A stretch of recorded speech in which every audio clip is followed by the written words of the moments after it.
Hi lovelies! Today we are going to be talking about Miley Cyrus's book, Miles to Go. This was made in 2009, and boy howdy did teenage me need to hear some of the things that are in this book. We're going to talk about it, so without any further ado, grab a snack, grab a drink, and let's talk about it. Roll the intro.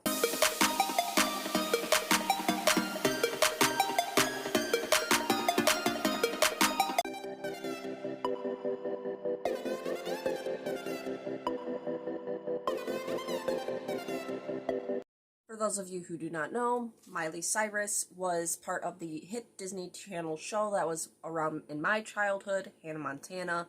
She is the daughter of Billy Ray Cyrus, who is a well-known country singer, and she's had her fair share of controversies, and this is kind of like her life story up until 2009, so she was still a teenager when this book came out. And Hannah Montana, I think, was entering its final season or getting ready to film its final season when this came out. Like, it really does put a lot of things into perspective, like, the whole audition process for becoming Hannah Montana for someone as young as she was, because she was 11 years old when she auditioned for the role of Hannah Montana. So that alone was, like, really, like, they had her coming in every single day. I mean, not every single day, but they had her coming in so many times for her to not really know anything. That's one thing. It doesn't work like a normal biography either, where it's like, this is how I grew up. This is where I was born. These are my parents. Like, you don't get to that chapter until halfway through the book. Is like, you know, she was born, you know, her childhood was full of this and that, and these are her parents. It really focuses at first in 6th grade, which for me was a horrible year as well, 6th grade. And at the time I was watching Hannah Montana, I was like in 6th grade, maybe. I was a little kid. She talks about her being bullied and how she was getting threatened basically by these girls, and it was a really kind of eye-opening because, you know, for someone like her, I always kind of thought that, like, people always liked her at school because she was, you know, Billy Ray Cyrus's daughter, and knowing that she got bullied and in a really horrific way was surprising. Another thing is, she has anxiety, I think, in the book. Like, she has anxiety about talking to people, and again, like, I always thought she was just, like, this bubbly, open person, and she really wasn't. She also talks about how her and Emily Osment, who is her co-star on the show, she played Lily, how they acted like best friends on screen, but in reality, they were not best friends. In fact, they fought quite a bit in the beginning. And how they had this, like, little room in the rafters where they would go and chill, and they started to form a relationship because her and Mitchell really kind of hit it off at first and became friends. And of course, since there's only 3 of them that are those ages, Emily started feeling like she was a third wheel, and then she kind of started to resent Miley, and she really kind of struggled with it because she really wanted her and Emily to get along, and it just felt like there wasn't really any of them getting along because they kind of just felt the pressure of, you know, being so young and filming. And I really did not, like, I knew that they had arguments and stuff, but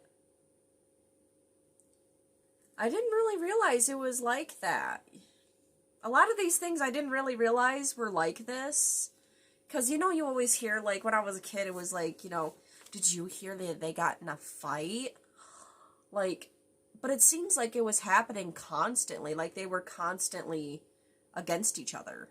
And I do appreciate, you know, her being open in this book, her being, like, really open about things. And there's this chapter where she's talking about her grandpa, her pappy, and I wanted to cry because I feel the sadness that she felt or feels, probably still, about her grandpappy passing before the first episode of Hannah Montana aired, but he was able to see a pre-screening of it, and that actually did make me cry, because he just seemed like such a supportive figure and someone that was really important to her, and she even dedicates this book to her pappy, which is really nice and heartwarming. And this book, above all else, really was just her talking like a normal teenager and like a friend to especially me, because I grew up watching Hannah Montana, as I mentioned before, and I always looked up to Miley Cyrus. I still kind of do. I mean, I got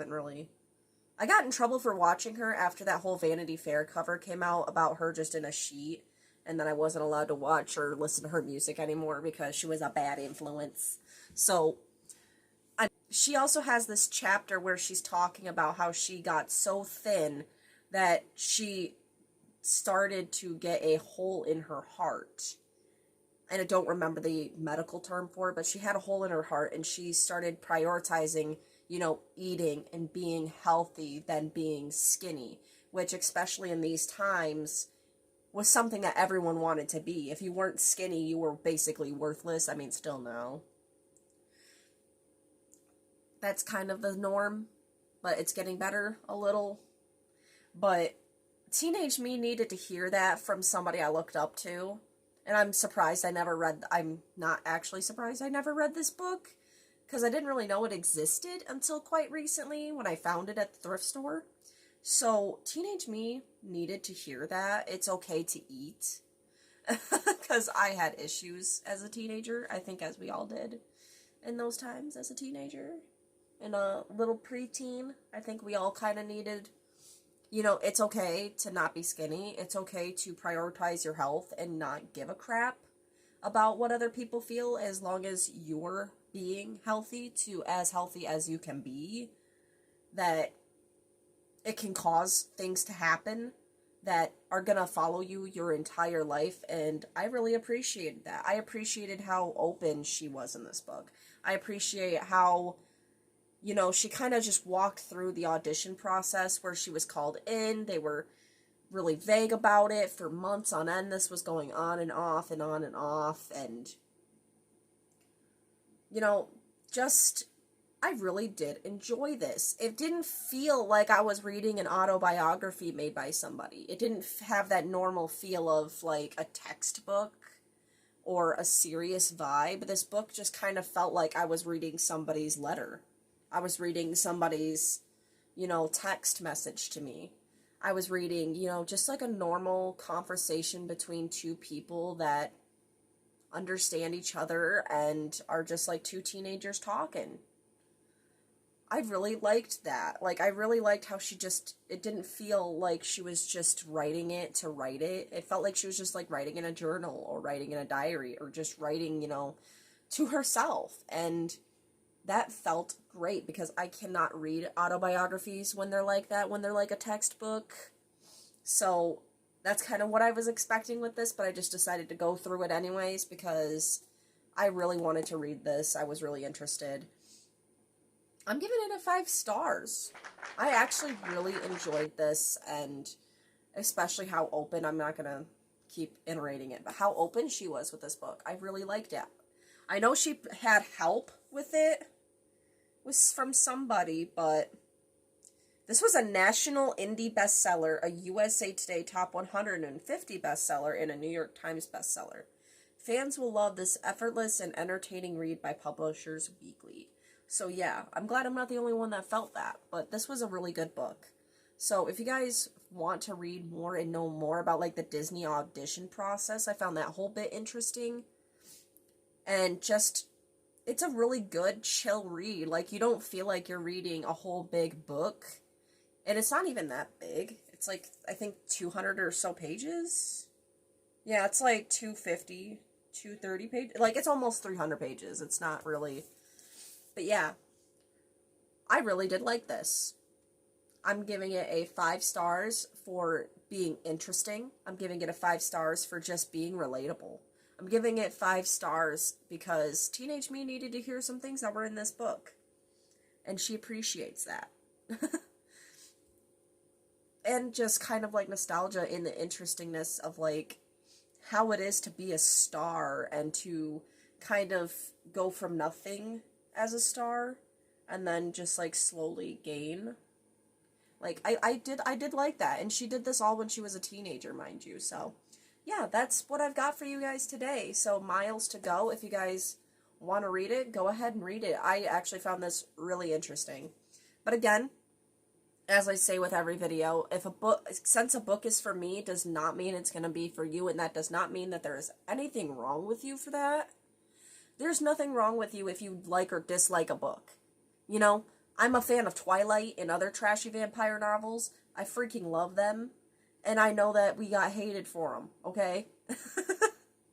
And yet I still like them to this day, okay? I'm not saying I am the pinnacle of eloquent reading, you know, because I say something's 5 stars is because I personally give it 5 stars.